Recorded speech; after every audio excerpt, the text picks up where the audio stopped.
আসসালামু আলাইকুম সুপ্রিয় দর্শক, দেশ ও দেশের বাইরে থেকে যেখান থেকে আমার ভিডিওটি দেখছেন সকলকে আন্তরিক শুভেচ্ছা অভিনন্দন। আবারও আপনাদের মাঝে নতুন একটি বাইসের নৌকার ভিডিও নিয়ে চলে আসলাম। আজকে আপনাদের দেখাবো সেই পাবনা জেলায় সাথিয়া উপজেলায় ধুলাউড়ি ইউনিয়নে চরপাড়া গ্রামে দীর্ঘ 25 বছর পরে কিন্তু একটি বাইসের পানসি নৌকা তৈরি করা হয়েছে। কথা না বাড়িয়ে চলুন এই নৌকার বিস্তারিত তথ্য মালিক পক্ষ থেকে জানা যাক। আসসালামু আলাইকুম কাকা। ওয়ালাইকুম আসসালাম রহমতুল্লাহি ওয়া বারাকাতুহু। আপনাদের পরিচয়টা একটু দিবেন একজন। আমাদের পরিচয় চরপাড়া গ্রাম, ধুলাউড়ি ইউনিয়ন, থানা সাথিয়া, জেলা পাবনা। আপনাদের এই নৌকার নামটা কি? আমাদের এই নৌকাটার নাম মায়ের দোয়া, নিউ মায়ের দোয়া। আপনাদের এইটাই প্রথম নৌকা নাকি এর আগেও নৌকা ছিল? পূর্বের এক নৌকা ছিল। তো এই নৌকাটা কি কাঠ দিয়ে তৈরি করতেছেন? এই শাল কাঠ।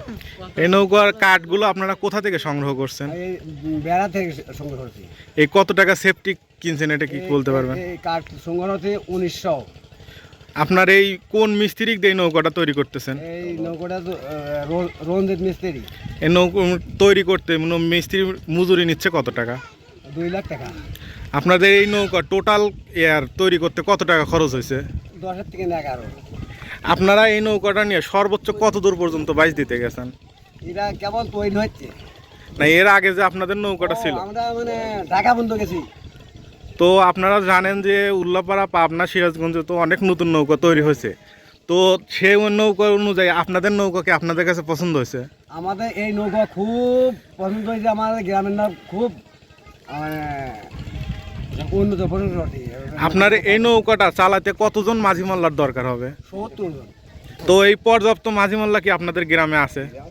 হ্যাঁ আছে, মানে এরকম নৌকার মাঝে আমাদের গ্রামে আছে, আরো আরেক নৌকা পাবি তাও আছে। তো আপনাদের এই নৌকাটা আর তো বেশি দিন সময় নাই, তো এই একটা নৌকা বাইসের আগে কতদিন প্র্যাকটিস করতে হয়? তাও 1 মাস। তো আপনার এই ধরেন যে এই নৌকাটা নিয়ে আপনারা কি কোথায় কোথায় বাইচ দেওয়ার ইচ্ছা আছে? মানে যেখানে মেলা হয় সেখানে দেবো, কিন্তু আমরা ঢাকা বলেও তাও ইচ্ছা আছে আমাদের গ্রামের। মানে আপনাদের ঢাকা যাওয়া বাজ দেবো। আপনাদের ইচ্ছা হলো সারা বাংলাদেশে বাইচ দিবে? যেখানে বাজ দেবো। আপনাদের এই নৌকাটা মানে এর লম্বায় কত হাত আছে?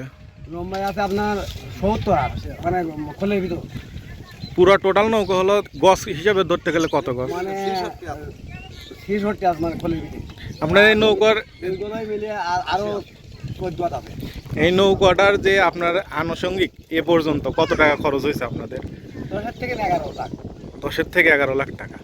তোর এই এখনো তো রং করা বাদ আছে, তোর রং করতে কত টাকা লাগতে পারে? 65,000।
Akan dari